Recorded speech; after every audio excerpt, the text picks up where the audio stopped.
Curiosity rover made this observation of an outcrop at the base of Mount Shields that the rover then examined in detail. The study location was chosen on the basis of Mount Shields displaying a feature that geologists recognized from images like this as likely to be a site where an ancient valley was incised into bedrock, then refilled with other sediment. After examining the outcrop, Curiosity resumed driving toward a study area at Logan Pass. That location was selected earlier on the basis of images from orbit indicating contact there between two different geological units. The rover's route from Mount Shields to Logan Pass runs behind Jocko Butte from the viewpoint where this panorama was taken.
This view shows dunes near the North Pole of Mars. The North Pole is surrounded by a vast sea of basaltic sand dunes, and the dunes imaged here are similar to Barcan dunes that are commonly found in desert regions on Earth. Barcan dunes are generally crescent-shaped with a steep slip face bordered by horns oriented in the downwind direction.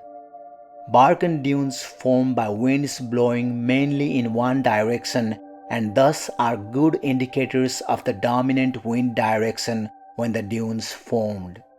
In this case, the strongest winds blew approximately south to north. The dunes and surrounding surface appear bright because they are covered with seasonal frost left over from the northern hemisphere winter. Sunlight is falling on the North Polar region and carbon dioxide frost that accumulated during winter is sublimating, going directly from solid to gas, and the surface beneath the frost is being revealed. Composed primarily of basaltic sand, the dunes will appear dark during the northern hemisphere summer. The dark spots are areas where some of this frost has begun to sublime away and or where wind has exposed the underlying dark sand.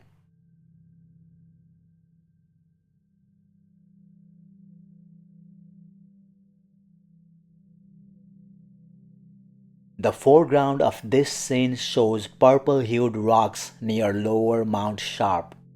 The scene's middle distance includes higher layers that are future destinations for Curiosity rover. Variations in color of the rocks hint at the diversity of their composition on Lower Mount Sharp. The purple tone of the foreground rocks has been seen in other rocks where Curiosity's chemical and mineralogy instrument has detected hematite.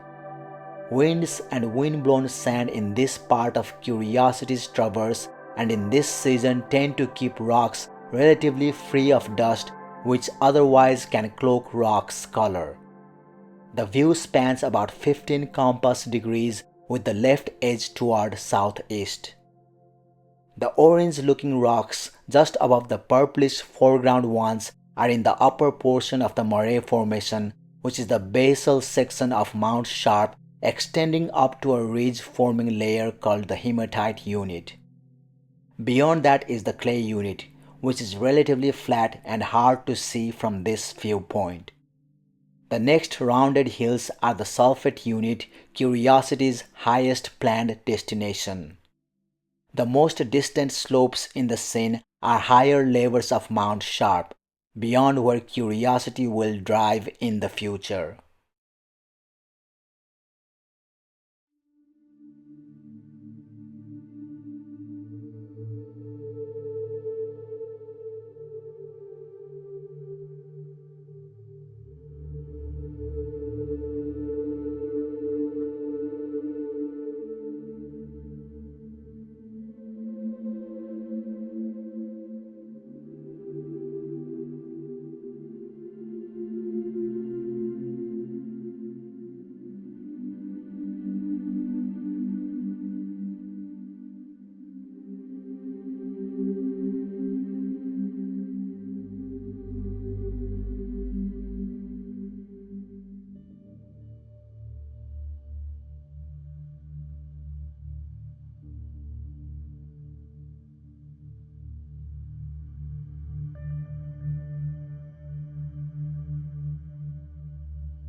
Two sizes of wind-sculpted ripples are evident in this view of the top surface of a Martian sand dune.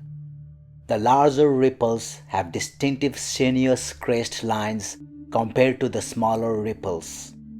Sand dunes and the smaller type of ripples also exist on Earth. The larger ripples, roughly 10 feet apart, however, are a type not seen on Earth nor previously recognized as a distinct type on Mars. The image was taken at the Bagnall Dune Field, which forms a dark band along the northwestern flank of Mount Sharp. The image was also taken in early morning with the camera looking in the direction of the sun. Therefore, the sand is very dark both from the morning shadows and from the intrinsic darkness of the minerals that dominate its composition.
Curiosity rover discovered this iron-nickel meteorite, which is estimated to be about 1 foot across.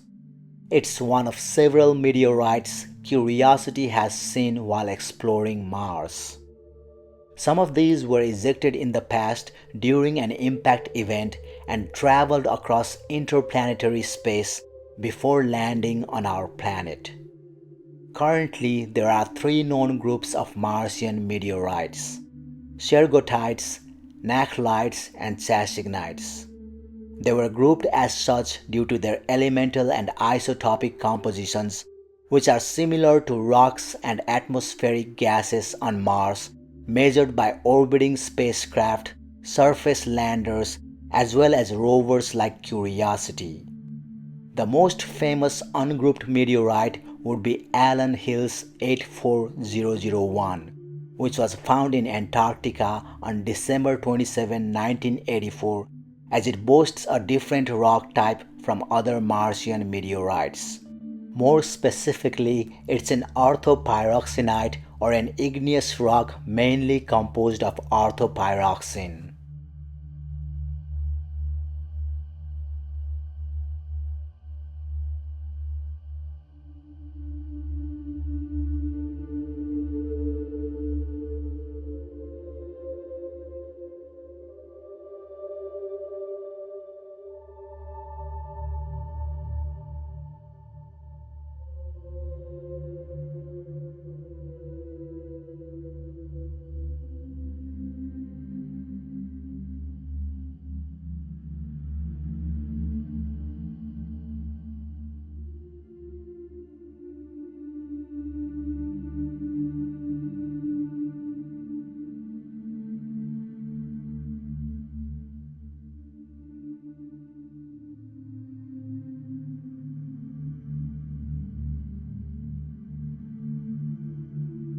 This is Olympus Mons, the largest known volcano in the solar system.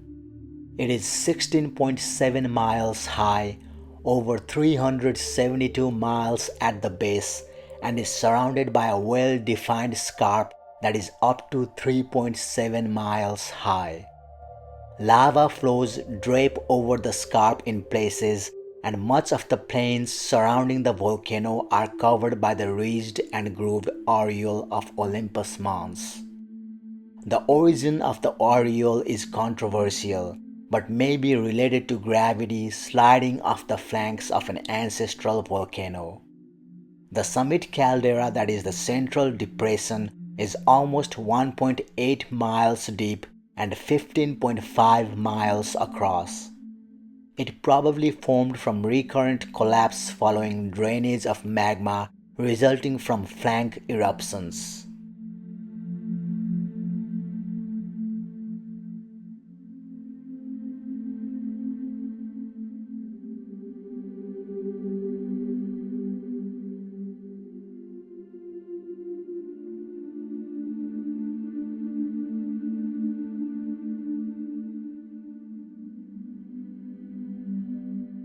This panorama by Curiosity rover shows Mount Sharp. Mount Sharp, also called Valles Mons, is a layered mound in the center of a Gale crater, rising more than 3 miles above the crater floor, where Curiosity has been working since the rover's landing in August 2012.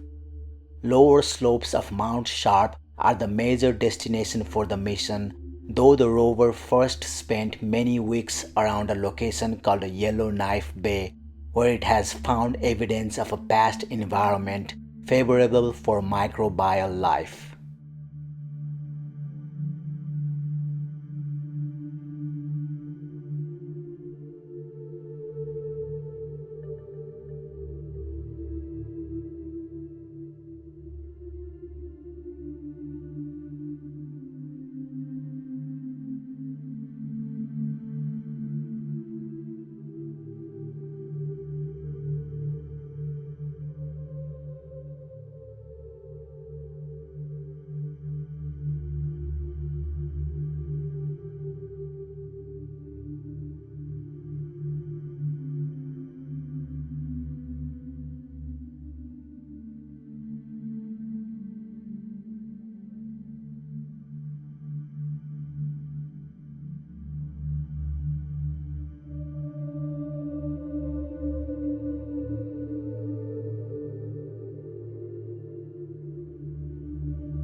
A region-wide seasonal dust storm obscures the Zero crater in this image from Perseverance rover. This image is part of the northern fan, a part of Zero crater that Perseverance never drove through, but is an area that's thought to have been deposited in a similar way to the delta that the rover did explore.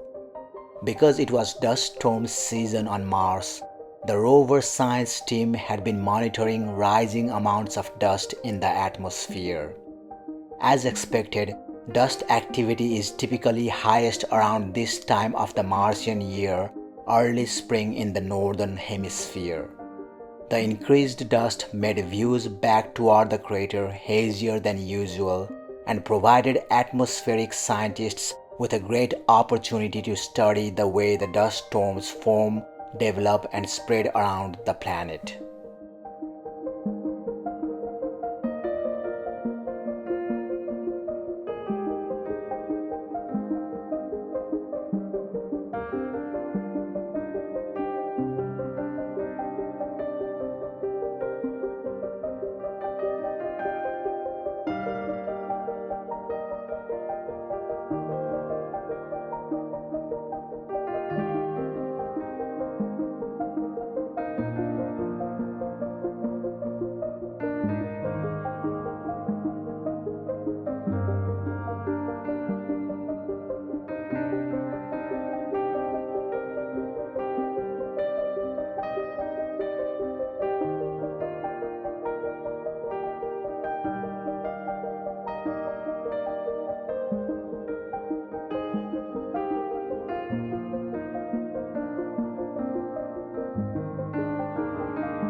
The boulder-sized rock seen here was imaged by Curiosity rover, which shows that the rock is made up of many complex layers.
This amazing video was taken by Perseverance rover, which shows the time lapse during the first 2 years of the rover's surface mission on Mars.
This view covers a small, simple crater located in the southern hemisphere on Mars. We can see that the crater shows frost on all its south-facing slopes, like the crater's north wall and southern ejecta.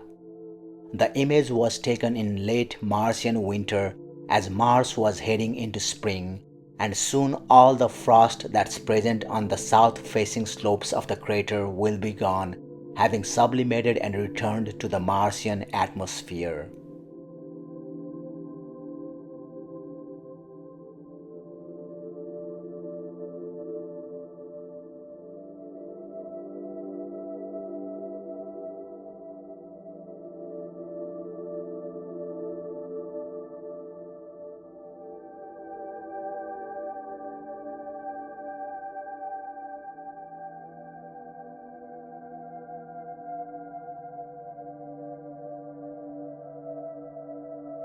Curiosity Mars rover took this panorama while atop Mount Markov, a rock formation that offered a view into Gale crater below. The crater formed when an asteroid or comet hit Mars in its early history about 3.5 to 3.8 billion years ago.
Curiosity Mars rover captured this view of Earth setting while Phobos, one of Mars's two moons, was rising.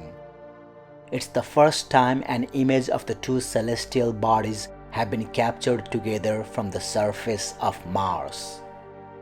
The image was taken on September 5, 2024, and an inset in the image shows Phobos on the left and Earth on the right. From the rover's perspective, the inset area would be about half the width of a thumb held at arm's length.